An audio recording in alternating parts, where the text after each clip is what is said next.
In a forgotten corner of Nepal, wrapped by the arms of the green hills and echoing silence, a baby girl was born under the cracked tin roof of a poor house. Her name was Meera, but the world around her never truly called her by it with love. Her mother died during childbirth. Her father, a bitter man already broken by poverty and alcohol, stared at the newborn with hatred. "You took her from me," he muttered as he stumbled out into the cold night, bottle still clutched in his hand. Raised by her old grandmother, Meera's early days were quiet and cold. She learned not to cry because crying brought no help. She learned not to ask for food because hunger was normal. Her days were filled with chores, collecting firewood, fetching water, grinding maize, and tending to animals. She often sat alone, watching the hills and clouds, imagining a world where someone would hold her hand and smile. Meera's grandmother passed away when she was just 8. The only person who gave her a little warmth was gone. After that, her father forced her to cook, clean, and care for the animals, all while enduring his constant drunken rage. Slaps were routine. He never allowed her to attend school, calling it a waste of money on a useless girl. Other children laughed on their way to school. Meera watched from the distance, standing barefoot in the muddy path, her heart aching with a longing she didn't have words for. At age 10, she started working in a local landlord's home. She washed dishes, swept floors, and slept on a sack near the cowshed. She was given leftovers for food. When she fell ill, no one cared. When she cried at night, only the wind listened.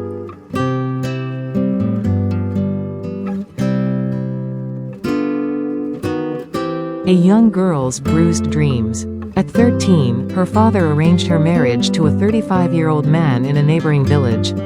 He received money and alcohol in return. Meera, unaware of what marriage even meant, was taken away in a cart, dressed in an old sari, her eyes wide with fear. Her husband was cruel. He beat her regularly, accused her of being unlucky because his crops failed and his mother fell ill. The villagers blamed her too. They whispered, "She's cursed."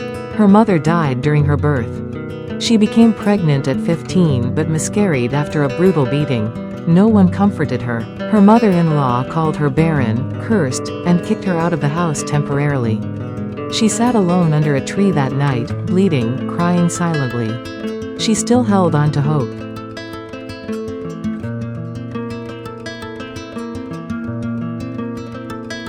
A mother without a child. 2 years later, she conceived again. This time she gave birth to a baby boy. For a moment, happiness touched her heart. She held the child close, her tears wetting his face. "You were my everything," she whispered. But fate had another storm waiting. Her son fell sick just 3 months later with high fever. She rushed to the village health post, walking 2 hours barefoot. The health worker wasn't there.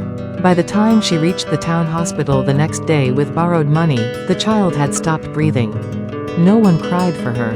Not her husband, not her in-laws. She buried her son alone on the riverbank.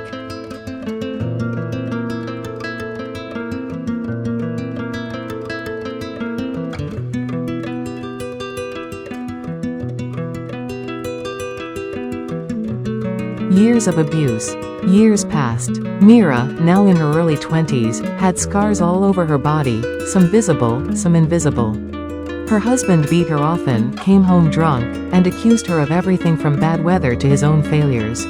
She wasn't allowed to meet anyone, not even her distant relatives.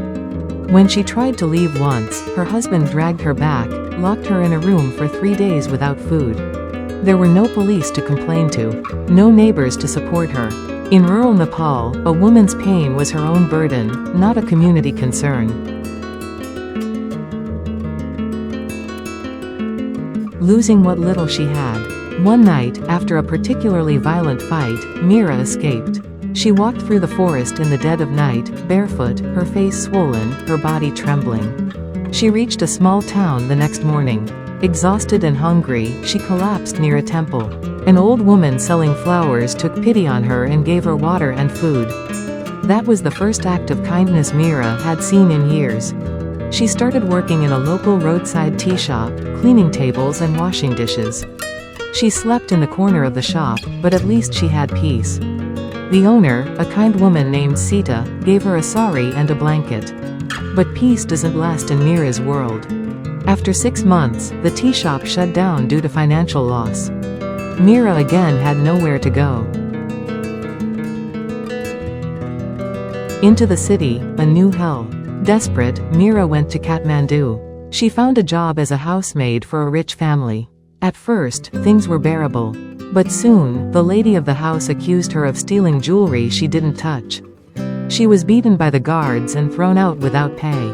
Wandering the city, Meera lived on footpaths, begging for food. Her eyes were always lowered. Her soul almost gone. One night, a man pretended to help her, but instead tried to drag her into a dark alley. She fought him off and ran barefoot for miles until she collapsed again near a police post.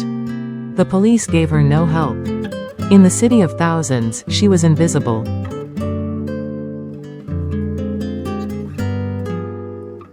A fading spirit. Years passed. Now nearing 30, Meera's body was tired. Her spirit broken. Her hair grayed early. She had seen nothing but sorrow. She never found love. She never had a family. She had no home, no smile, no song. One winter evening, as the chill crept into her bones, she sat beside a small fire under a broken bridge. Her eyes stared at the stars above, the same stars she watched as a child in the hills. "I wanted nothing big," she whispered. "Just a little love, a little care." Tears rolled down her cheeks. She closed her eyes.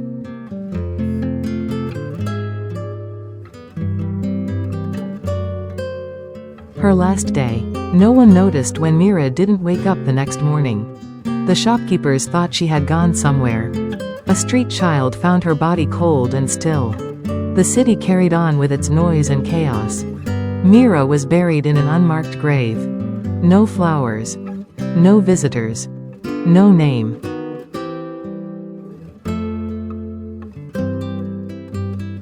A life that deserved more. Meera was one of thousands.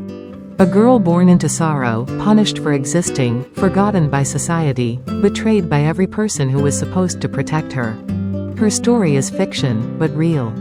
Because there are countless Meeras across villages, cities, and hills, silenced, beaten, erased.